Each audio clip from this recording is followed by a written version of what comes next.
Hello प्यारे बच्चों, आप सभी का स्वागत, आभार एवं अभिनंदन आपके द्वारा बनाए गए ऑनलाइन प्लेटफॉर्म पर। जैसा कि आप सभी ने पिछले सेशन में आपने संसद के गठन को लेकर बहुत ही डिटेल में आपने देखा था और समझा था, तो आज के इस सेशन में आप सभी कवर करने वाले हैं कि जो लोकसभा के सदस्य होते हैं या हम कहें कि जो राज्यसभा के सदस्य होते हैं, इन सदस्यों के बनने के लिए क्या क्या योग्यताएं होनी चाहिए, या हम कहें कि इन सदस्यों का कार्यकाल कितने वर्ष का होता है, ये आप जो है डिटेल में देखने वाले हैं। और इनका निर्वाचन कैसे होता है, इन सभी पहलुओं को आप लोग मेरे द्वारा बनाया गया जो नोट्स है, इस नोट्स के आधार पर डिटेल में समझने वाले हैं। तो प्यारे बच्चों, यदि आपने पहली बार विजिट किया है इस चैनल पर, तो चैनल को आप लोग कर देंगे सब्सक्राइब और बेल आइकन का बटन दिख रहा है जिसे आप लोग कर देंगे प्रेस, ताकि आप सभी तक नोटिफिकेशन वगैरह आसानी से जा सके। चलिए हम शुरुआत करते हैं। बिल्कुल कॉपी और पेन लेकर के आप लोग बैठ जाएं और अपना जो है एक नोट्स बनाते चलेंगे, या आपको अगर इसकी पीडीएफ की नीड है तो टेलीग्राम चैनल पर जा करके वहाँ आप लोग सर्च कर लेंगे क्रॉनिकल एजुकेशन हब, तो वहाँ से भी इसकी पीडीएफ आपको मिल जाएगी। चलिए देखते हैं, शुरुआत करते हैं। तो सबसे पहले अगर यहाँ पर देखा जाए प्यारे बच्चों कि संसद जो है, तो संसद का जो गठन किया गया था वो कब किया गया था? 13 मई 1952 को संसद का गठन कर दिया गया था। आई बात समझ बच्चों? ठीक है ना। अगर यहाँ पर देखा जाए कि जो 87वां कॉन्स्टिट्यूशन अमेंडमेंट वर्ष 2003 में हुआ था, इसमें कहा गया है कि संसद में उपरोक्त सीटों का निर्धारण जनगणना 2001 के आधार पर मानी जाएगी। यानी कि पिछले सेशन में मैंने आपको जो संसद के गठन का डाटा दिया था, एक बार मैं आपको यहाँ पर भी दिखा दे रहा हूँ, ध्यान देंगे। ये जो वर्तमान में सदस्य संख्या है कितना है, अधिकतम क्या हो सकता है, इनका जो निर्धारण किया गया है वो कैसे किया गया था प्यारे बच्चों? तो यहाँ पर आप लोग देख सकते हैं 87वां कॉन्स्टिट्यूशन अमेंडमेंट 2003 के आधार पर किया गया था, और इसको आधार क्या माना गया था? जनगणना 2001 पर मानी गई थी। ठीक है ना। अब इसी क्रम में ध्यान देंगे 84वां कॉन्स्टिट्यूशन अमेंडमेंट वर्ष 2001 में होता है, जिसमें कहा गया था कि संसद में उपरोक्त सीटों की संख्या का निर्धारण 2026 तक यथावत ही रहेगा। यानी कि उपरोक्त में जो आपने सीटों को देखा था, इनका जो निर्धारण किया गया है वर्ष 2026 तक किया गया है। वर्ष 2026 चल रहा है, अब जनगणना हो रही है, और इसी की बेसिस के आधार पर अब अगला जो है डिसाइड होगा। ठीक है ना। तो इसी क्रम में हम यहाँ पर प्यारे बच्चों सबसे पहला जो बिंदु आपके लिए लेकर के आए हैं, यहाँ पर आप सब देख सकते हैं। तो राज्यसभा की अवधि ध्यान देंगे, राज्यसभा की अवधि एवं निर्वाचन हम लोग देखने वाले हैं। ये आपकी हेडिंग हो जाएगी। अब हम लोग इसको डिटेल में समझने का प्रयास करते हैं। ठीक है ना। अगर यहाँ पर हम लोग सबसे पहले बात करते हैं कि राज्यसभा बेटा कैसा सदन है, मैंने इसको पहले पार्ट में जो वीडियो लेकर के आया था वहाँ भी मैंने आपको बता दिया था, यहाँ भी समझ लीजिए। तो राज्यसभा एक स्थायी सदन है, ध्यान देंगे, कलर को चेंज कर लेते हैं। राज्यसभा बेटा कैसा सदन है? एक स्थायी यानी कि परमानेंट हाउस है।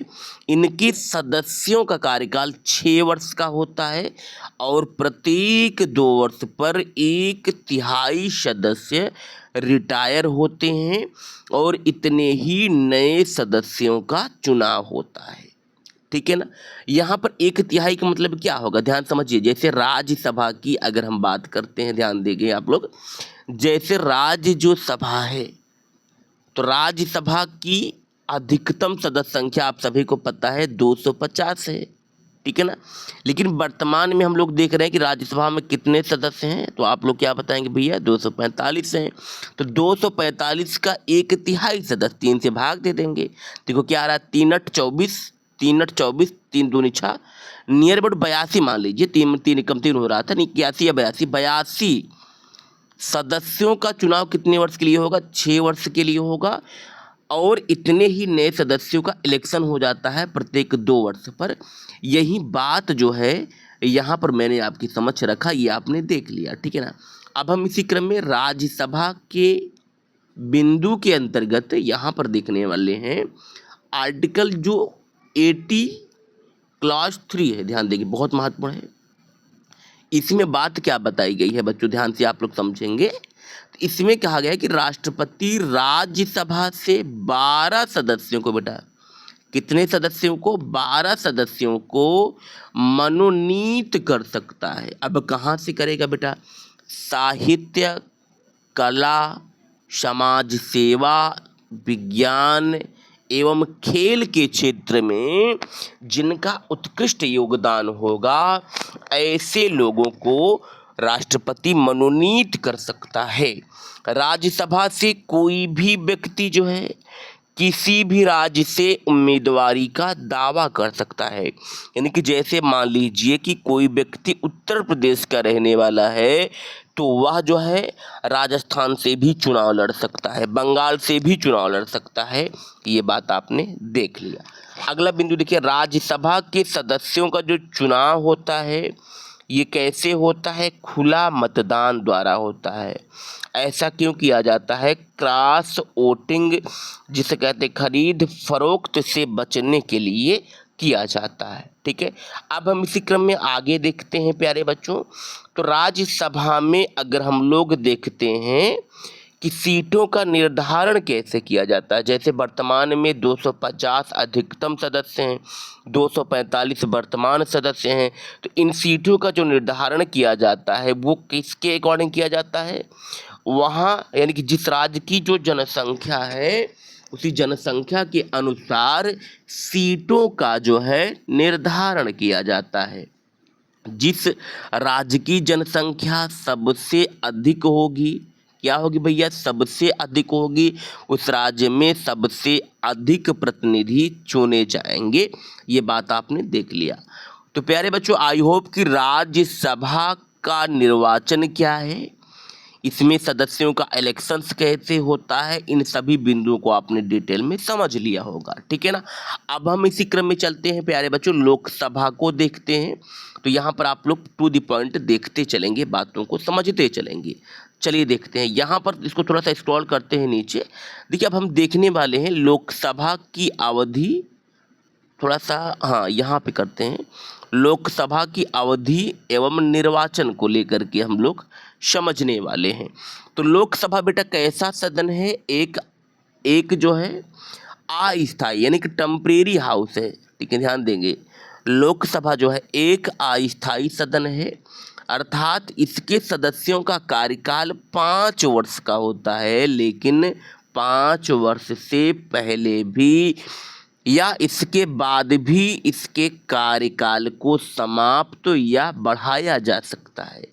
लेकिन कब बेटा? आपातकाल की स्थिति हो, यदि इसी बीच आपातकाल समाप्त हो जाए तो इसकी अधिकतम अवधि 6 माह ही होगी। बहुत ही महत्वपूर्ण बात है, ध्यान दीजिए।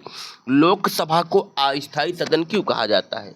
क्योंकि भाई इनके सदस्यों का जो कार्यकाल 5 वर्ष का होता है, तो 5 वर्ष से पहले भी लोकसभा को विघटित किया जा सकता है या लोकसभा के कार्यकाल को बढ़ाया जा सकता है। लेकिन इसमें टर्म और कंडीशंस क्या है? जब आपातकाल की स्थिति हो। आपातकाल को हम डिटेल में आपको बाद में बता देंगे, या हमने लाइव क्लास कर चुके हैं। आप प्लेलिस्ट में जाएंगे, वहाँ पर राष्ट्रपति पढ़ेंगे, राष्ट्रपति के अंतर्गत सेकंड पार्ट पढ़ेंगे, राष्ट्रपति की आपातकालीन शक्तियाँ। तो वहाँ पर मैंने आपको बताया है आपातकाल 3 प्रकार से लगाया जाता है, राष्ट्रपति शासन, राष्ट्रीय आपात और वित्तीय आपात, ठीक है ना। चलिए आगे चलते हैं। अब यहाँ पर प्यारे बच्चों देखेंगे कि ऐसा कब हुआ था, तो ये महत्वपूर्ण बिंदु आपके एग्जाम के लिए बन सकता है। जैसे अगर बात करें तो 5वीं जो लोकसभा थी बेटा, तो 5वीं लोकसभा के कार्यकाल को 1 वर्षों के लिए बढ़ाया गया था। कब बढ़ाया गया था? वर्ष 1971 में किया गया था। अगर हम यहाँ पर देखते हैं आर्टिकल 331 में क्या बात बताई गई है, बहुत ही महत्वपूर्ण होने वाला है ये बिंदु। इसमें कहा गया है कि एंग्लो इंडियन के राष्ट्रपति एंग्लो इंडियन से 2 सदस्यों का मनोनयन कर सकता है। क्या कर सकता है? मनोनयन कर सकता है।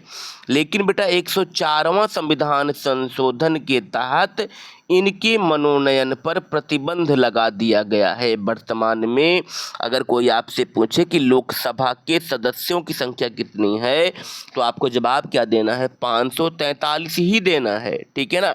अब देखिए, लोकसभा के सदस्यों का चुनाव कैसे किया जाता है भैया? तो जनता के द्वारा प्रत्यक्ष रूप से इनका इलेक्शन होता है। ठीक है ना। आगे देखते हैं प्यारे बच्चों, आगे देखते हैं अनुच्छेद 330 आप लोग देख रहे होंगे। अनुच्छेद 330 में क्या बातें बताई गई है, जरा आप लोग समझिए। तो इसमें कहा गया है कि लोकसभा में एससी मतलब अनुसूचित जाति के लिए 84 सीटें, अनुसूचित जनजाति यानी कि एसटी के लिए 47 सीट। कितनी सीट बेटा? 47 सीट जो है, ध्यान देंगे कितनी सीट? 47 सीट जो है ये आरक्षित की गई है। आगे इसी क्रम में देखेंगे प्यारे बच्चों, संसद के जो सदस्य होते हैं इन सदस्यों की क्या योग्यताएं होनी चाहिए।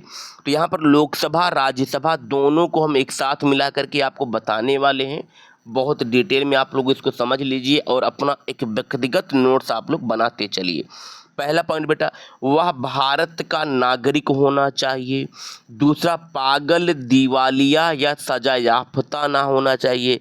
पागल आप लोग समझ ही रहे हैं, सजा मतलब कि उसको कारावास की सजा ना सुनाई गई हो। दिवालिया क्या होगा भैया? मान लीजिए कोई व्यक्ति है, वह लोन लिया हुआ है और उस लोन को नियत समय पर नहीं चुका पाता है, इसमें कुछ टर्म और कंडीशंस बहुत डिटेल में होते हैं, तो उनको दिवालिया घोषित कर दिया जाता है। तीसरा क्या है बेटा? लाभ के पद पर ना हो, संसद के किसी अधिनियम के तहत अयोग्य घोषित ना किया गया हो। इन सब बिंदुओं को आपने देख लिया। अब यहाँ पर रही बात कि आपके एग्जाम के व्यू से क्या महत्वपूर्ण होने वाला है, तो लोकसभा की स्थिति में जो न्यूनतम आयु होनी चाहिए वह 25 वर्ष, राज्यसभा की स्थिति में न्यूनतम आयु 30 वर्ष होनी चाहिए। ठीक है ना। अब योग्यता को आपने देख लिया। अगला पॉइंट आप लोग यहाँ पर देखने वाले हैं बच्चों कि अयोग्यता यानी किन स्थितियों के आधार पर संसद के सदस्यों को अयोग्य घोषित कर दिया जाएगा। पहला, यदि संसद का कोई सदस्य दल बदल के कारण अयोग्य हो गया है तो उसकी अयोग्यता का निर्धारण स्पीकर करता है, लोकसभा अध्यक्ष करता है। यानी भाजपा में है कोई व्यक्ति, भाजपा से कांग्रेस में चला गया है या कांग्रेस से अपना दल में चला गया है या अपना आप पार्टी में चला गया है, तो इसका निर्धारण कौन करता है? अध्यक्ष करता है। अध्यक्ष मीन कि लोकसभा जो अध्यक्ष होते हैं ये करते हैं। बहुत महत्वपूर्ण होने वाला है बिंदु। अब हम देखते हैं दूसरे सेगमेंट में, देखते हैं बेटा, यदि संसद का कोई सदस्य लाभ के पद के कारण, ध्यान देंगे किसके कारण? लाभ के पद के कारण अयोग्य हो गया है तो उसकी अयोग्यता का निर्धारण निर्वाचन आयोग की सिफारिश पर राष्ट्रपति करता है। ध्यान देंगे ये बिंदु महत्वपूर्ण है। लाभ के पद के कारण कोई व्यक्ति अयोग्य हो गया है तो राष्ट्रपति निर्धारण कर रहा है, और दल बदल के कारण अयोग्य हो गया है तो स्पीकर कर रहा है। ठीक है ना। अब बात आती है बेटा शपथ भाई कौन दिलाता है इनको? ध्यान देंगे लोकसभा के जो सदस्य होते हैं या जो राज्यसभा के सदस्य होते हैं ये सभी शपथ कहाँ लेते हैं? राष्ट्रपति के समक्ष। और राष्ट्रपति क्या करते हैं भाई? 543 सदस्य हैं या 250 सदस्य हैं तो सभी को तो राष्ट्रपति सदस्य दिला नहीं पाएगा शपथ जो है, ये पहले किसी वरिष्ठ अधिकारी को या वरिष्ठ सदस्य को शपथ दिला देता है, फिर इसी वरिष्ठ जो अधिकारी होता है इसी को पीठासीन अधिकारी कहते हैं, ये जो है अन्य सदस्यों को शपथ दिलाता है। ठीक है ना। अब कुछ महत्वपूर्ण बिंदु हैं जो आपके एग्जाम में क्वेश्चन बार बार पूछे जाते हैं। जैसे प्यारे बच्चों यहाँ पर थोड़ा सा आप लोग समझ लेंगे कि यदि संसद के सदस्य बेटा बिना बताए लगातार संसद के 60 अधिवेशनों से गायब रहते हैं तो इस आधार पर उन्हें उनके पद से हटाया जाता है, लेकिन इसमें सत्रावसान की अवधि को नहीं जोड़ा जाता है। तो प्यारे बच्चों आज के लिए इतना ही। हम बाद में एक और सेशंस लेकर के आएंगे जिसमें आपको बताएंगे कि संसद की बैठक क्या होती है डिटेल में। तो आज के लिए प्यारे बच्चों आपने यहाँ पर क्या क्या देख लिया? शपथ को आपने देख लिया, अयोग्यता को आपने देख लिया, योग्यताएं आपने देख लिया और यहाँ पर कुछ महत्वपूर्ण बिंदु लोकसभा की अवधि एवं निर्वाचन के परिप्रेक्ष्य में देख लिया। फिर इसके बाद यहाँ पर आपने क्या देख लिया, राज्यसभा की अवधि एवं निर्वाचन के परिप्रेक्ष्य में कुछ बिंदुओं को देख लिया और यहाँ पर कुछ बिंदु मैंने आपको स्टार्टिंग में बताया था। आई होप कि आपको सभी बातें समझ में आ गई होंगी। यदि मैं आपसे पुनः कहना चाहता हूँ कि आप पहली बार विजिट किए हैं चैनल पर, तो चैनल को आप लोग कर देंगे सब्सक्राइब, बेल आइकन का बटन दिख रहा है जिससे आप लोग कर देंगे प्रेस, ताकि आप सभी तक नोटिफिकेशन वगैरह आसानी से पहुँच सके। तो प्यारे बच्चों, आज के लिए इतना ही। Thank you so much. जुड़े रहे आप सभी क्रॉनिकल एजुकेशन हब के साथ।